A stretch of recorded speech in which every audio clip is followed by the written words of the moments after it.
Have you ever gone on a great date and been rejected or ghosted after and left confused and wondering, why did this happen? How did I not see the signs? Maybe you've even followed up and not gotten a full answer.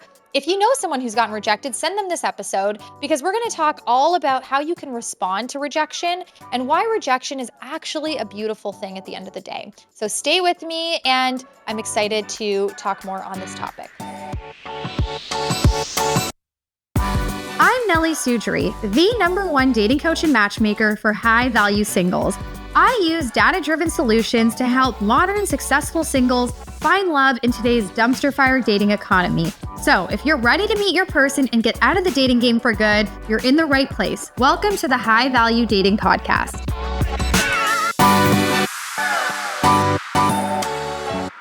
So today, guys, we're going to talk about rejection because rejection in dating is not uncommon. And if you are a seasoned dater, chances are you've probably been rejected. And if you haven't been rejected, I guarantee you know someone who has. And it seems that this is becoming a lot more common in today's modern dating landscape because there just are more options. And people, I think, feel inclined to reject other people in pursuit of something better. And a lot of the times they will not provide you with real clarity as far as why they're rejecting you. And if they do provide you with clarity, in my experience and in the experience of working with clients, more often than not, it's never the full story. So today we're going to discuss how you can respond to rejection so that you're actually taking on a glass half full perspective and not internalizing it a lot. I know in my experience, I've had a history of really internalizing rejection and feeling not enough, feeling as if there's something wrong with me, feeling like I am not what that person is looking for and I must be the problem and I'm the common denominator. When in reality, and I can tell you this with a lot of confidence because as a matchmaker, I often have conversations with my client and the person that they go on a date with. So I always get two perspectives. What I can tell you is you don't always have the full picture. And while you might think it's one thing, it could be something totally different. So we're going to discuss that and dive into that today. And in order to really, I think, paint a picture, we have to listen to some personal anecdotes. So I asked a couple high value clients of mine to provide me with past experiences of them getting rejected. And this is what one of them had to say. So for perspective, this particular client, he is based in Los Angeles. He is a CEO of a extremely popular media company. And this is what he said. I met a girl in LA. We had a fun night, went to dinner, hung out at the bar after, then went to a nightclub. This was Saturday night. We had such a fun night. Flirty, hanging, little kissy action. Then the next day she flew back to New York, where she was from.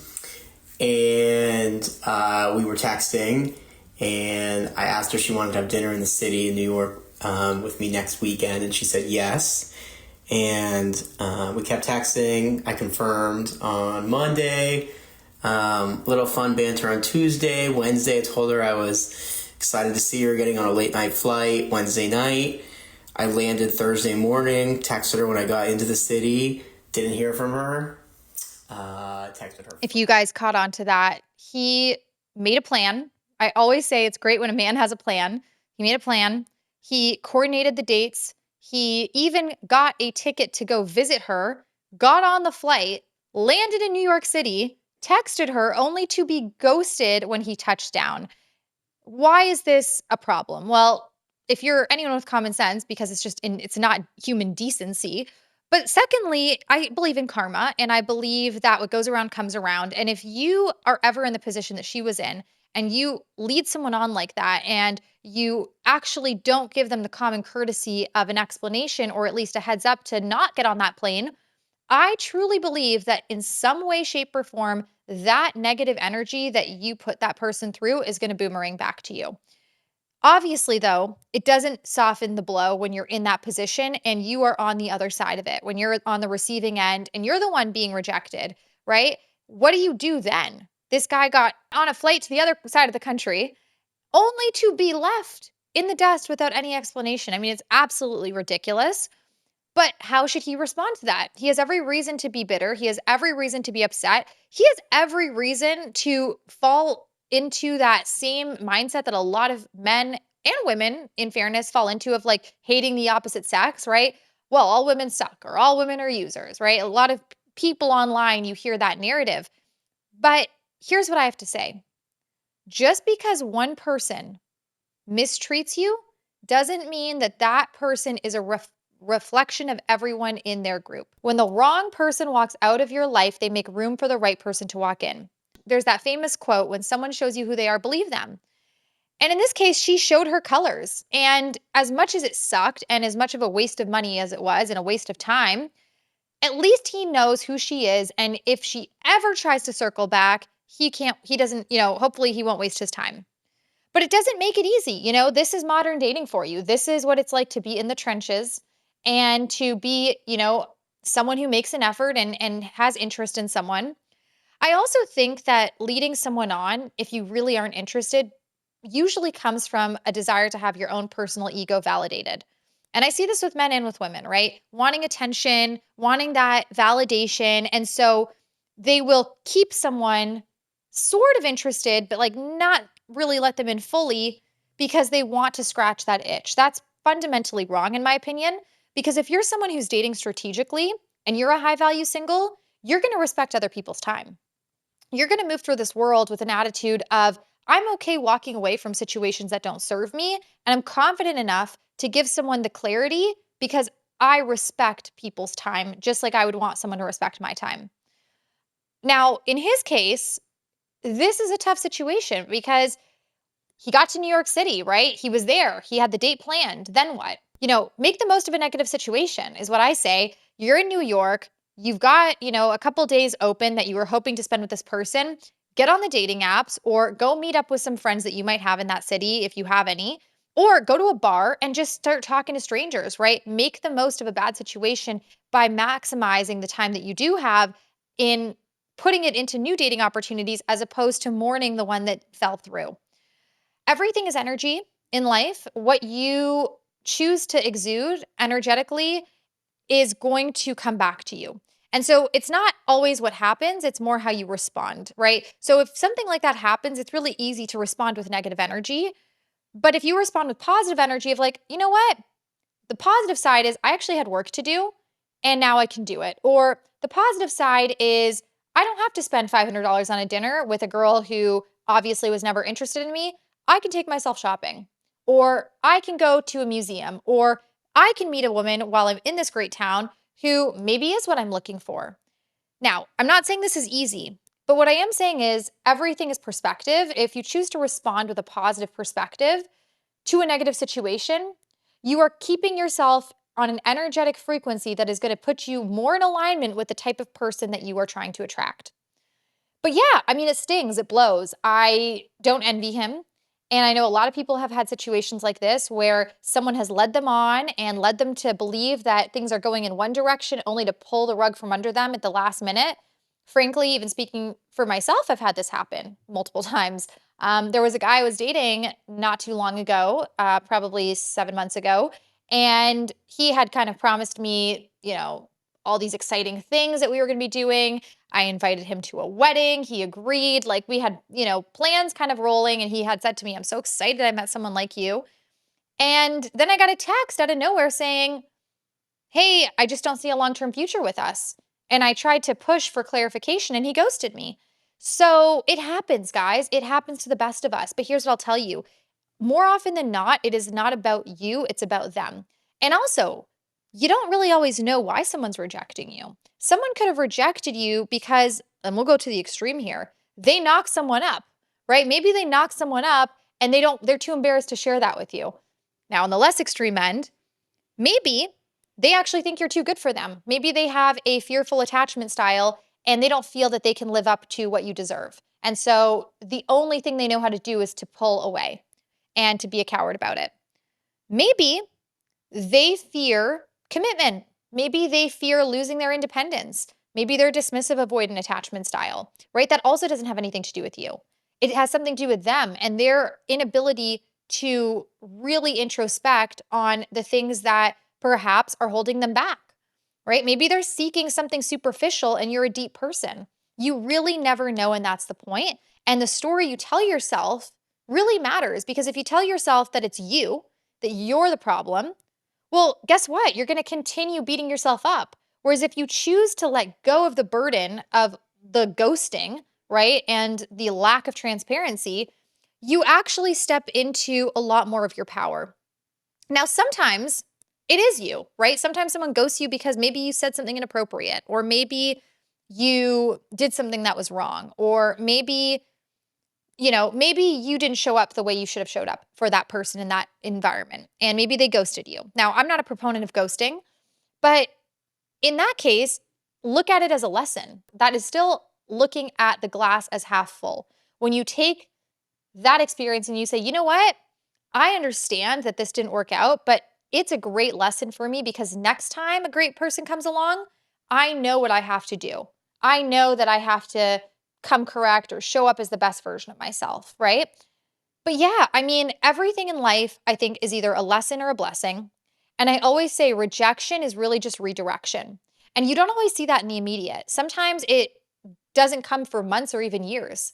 For example, there have been people who I've really wanted things to work out with who have rejected me, and it felt like my world was crumbling down in the moment. But funny enough, a couple months later, I have come to the realization that had I been with that person, I would never have actually gotten a different opportunity and actually met more exciting people and been put on a path that feels a lot more authentic to me. So let's talk about what you can do if you get ghosted, right? There are a couple different options. First, you can mutually ghost them back. No answer is an answer. That's something I have always said. Another option, though, is you can lead with communication and clarity and transparency. And you can say something to the effect of, like, if I'm putting myself in his position, you could say, hey, I totally understand that you may have had a change of heart. However, I find it incredibly disrespectful that you waited until I touched down in New York City to ghost me. If your feelings changed, I would have appreciated knowing that before I got on a 6-hour flight across the country. And you put it back on them. You don't have to be sweet. You have to be assertive. You have to be direct and concise and really explain how that made you feel. I think it's important to show people who disrespect you that it's not okay. Otherwise, that cycle will continue. And hey, if they choose to not respond because they're a coward, let it go, fine. But at the same time, I think there is something really powerful about vocalizing how you feel. And actually, when you vocalize how you feel, you lead with vulnerability.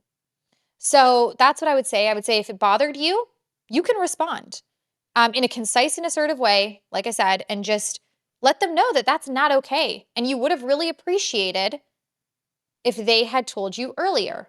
You can also sandwich it in. You don't make them feel bad because they rejected you. You can say, hey, I acknowledge that your feelings may have shifted. I understand that not everyone is a match. However, and this is where you assert your standard and you assert what you would have hoped to have happened in a mature way. However, I think it is incredibly disrespectful and immature of you to have not communicated that to me before I got on a flight. You wasted my time, you wasted my energy, and you should know that that's not okay. I wish you the best. Take care. I think that's a powerful type of response to send. We're going to, after the break, listen to another rejection story. And this one is pretty interesting because what you'll catch on to with a lot of rejection stories is there's always mixed messages going on. So stay with me and I'll play that for you after the break.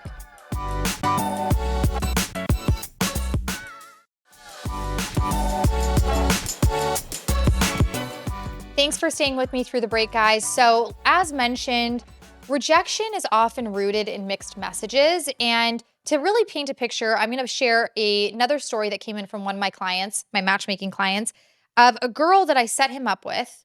And unfortunately, after the date, she changed her mind. Now, on the date, she showed a lot of interest and was making out with him. He left on cloud nine, and then he received a voice memo from her saying that she has changed her mind, and this is what he had to say.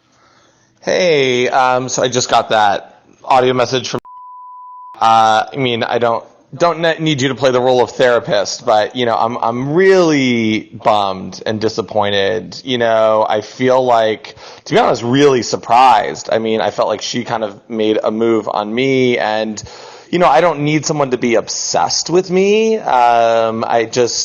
like,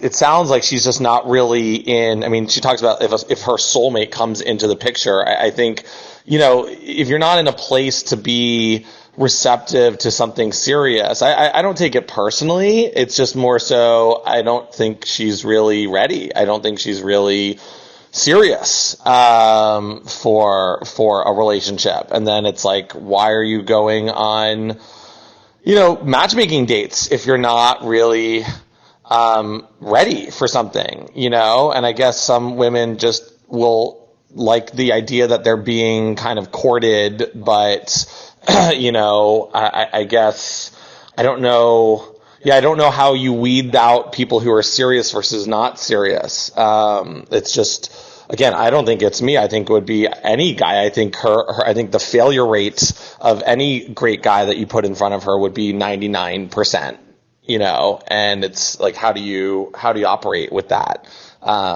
Really bummed. I felt like she was a real diamond in the rough, and it's really, really frustrating because it's not every day that you meet someone that you really are like, wow, I would actually want to, date this person. That is an example of an experience that is, as mentioned, rooted in someone who's leading someone on, leading them to believe that they're interested, only to back out at the last minute. Now, here's the thing. It's okay to change your mind about someone. It's okay to go on a date, make out with them, and then decide that you don't want to go on a second date, right? Things happen. Sometimes you meet someone else in that window who you're really more excited about, you're a lot more excited about, and you have a change of thought, right? Like, that is fine. We are human. Just because you make out with someone doesn't mean you are obligated to go on a second date with them. That being said, if we're really being real here, this sounds like a textbook avoidant attachment style person. Now, avoidant attachment is one of the attachment styles on the spectrum. So you have a secure attachment style, which is kind of like the sweet spot in the middle. And then on one end of the spectrum, you have anxious attachment style, which is someone who is a little bit more needy and needs that reassurance in a relationship or in dating. And then on the opposite side of that spectrum, you have avoidant attachment style, which is someone who's scared of losing their independence and therefore can be very dismissive, and their fears push someone away. Think about this as someone who's emotionally unavailable. A lot of this stuff stems from childhood wounds, and I will do an episode in the future that is entirely dedicated to attachment styles. So if you want to learn more about that, then absolutely something I will dive into deeper on another episode. That being said, this woman is characteristic based on how it sounds of someone who's avoidant attachment style, because why would you come on hot and heavy to someone only to decide at the last minute that you don't want to go on a second date, right? Dating is just about getting to know people. That's really all it is. Maybe, as mentioned, though, if we give her the benefit of the doubt, maybe something happened. Maybe she met someone new. Maybe an ex came back into the equation, right? We don't ever have the full story. But here's an example of a guy who really tried to do all the right things and was left thinking one thing only to be disappointed after, she changed her mind.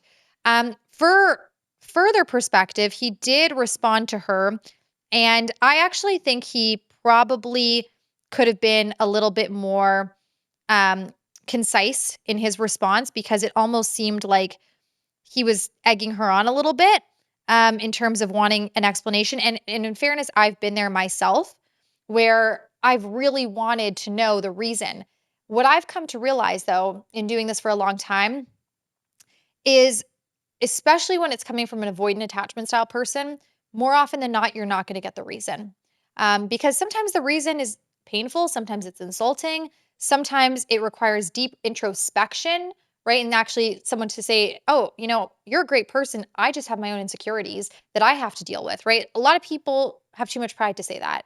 And a lot of people also don't have the emotional kind of wherewithal to really go into the depths of their own upbringing and their own experiences to come to that conclusion. But when you start to recognize that rejection is not always about you, it's often about the other person, again, that's when you really harness your power. So this is what he responded with. Yeah, I'll tell you. I'll just share with you how I feel about you. And what I told Nelly was like, I think you're a diamond in the rough. I think you're an incredible person. I think you're, smart, beautiful, motivated. You have a great head on your shoulders, great sense of humor, just very pragmatic. And yeah, I guess I'm just surprised. I mean, just from some of the things you said, I don't I don't need someone to be obsessed with me. I would argue that's not even healthy. And I hear you on, I guess I certainly hope you don't feel like I put you under any romantic pressure. And also I guess I'm a bit surprised. I mean, I know that we kind of shared a nice kiss at the end, and I really actually wasn't even expecting that or motioning for that, but it happened, and I'm glad it did. But yeah, I guess all that's to say that I don't want to feel like I'm forcing it. At the same time, if you were open to it, I'd love to just take off any romantic pressure and just get to know you a little bit more. I mean, I don't know, it seems like we both had a really nice time together. All I can share with you is how I feel. And how I feel is I really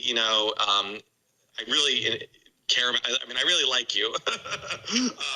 In fear of not coming on too strongly, but and being vulnerable. I really think really highly of you, and I really feel like you're a really special person, someone that doesn't come around very often, and so that's why I'm kind of willing to.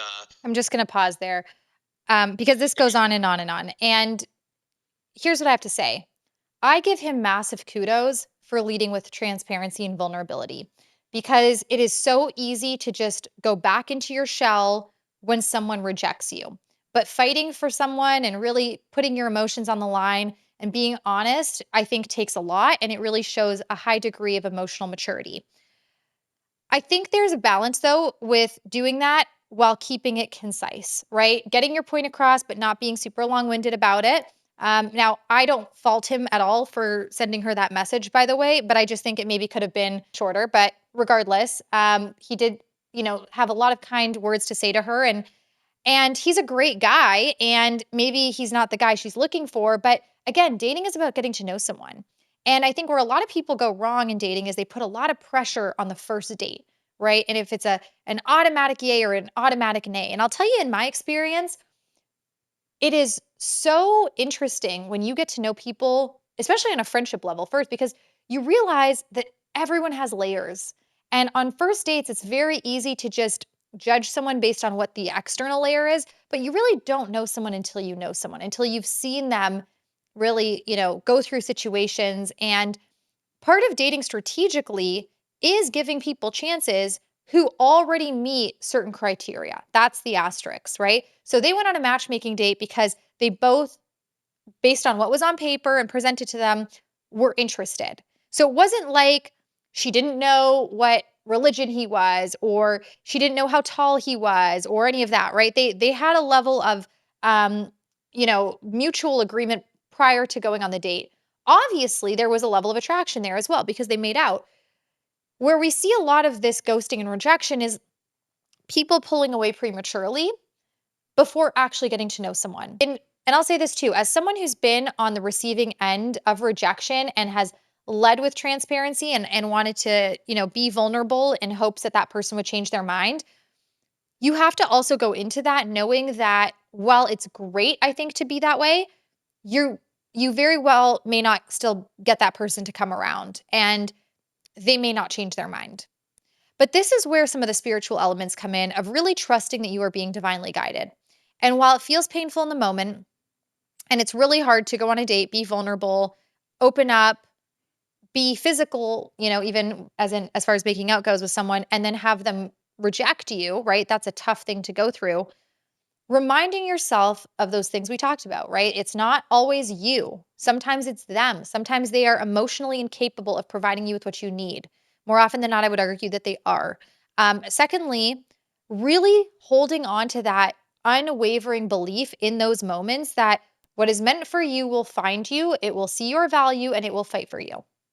So your person, and you have to believe that your person is still out there, wants exactly what you have to offer, and you're not going to be settling with them. You're going to be actually very excited and impressed with them. But it's really tough in those moments to have that long-term vision because you're still stuck in the pain of the rejection. But at least knowing that, you know what? I don't have to waste my time anymore. And at least I have the courtesy now as opposed to 6 months from now when I would have invested so much more time and energy into someone and had them reject me. That's better, right? Having as early of a heads up as possible is better. And I think too, guys, in dating, getting comfortable with rejection is really important. And you're going to get more comfortable with rejection, by the way, when you become more confident in who you are. See, when you don't feel really confident and worthy of the love that you want, that's when rejection will really hit you hard. But if you don't have that sense of self and you don't have that really solid self-confidence and self-worth, then rejection is going to knock you down hard. And I'll also add something else, which we're going to talk about more after the break, and that's that rejection is sometimes divine protection. And it, I think, can actually be really great motivation for you to up-level your life. So stay with me and we'll discuss more after the break on that.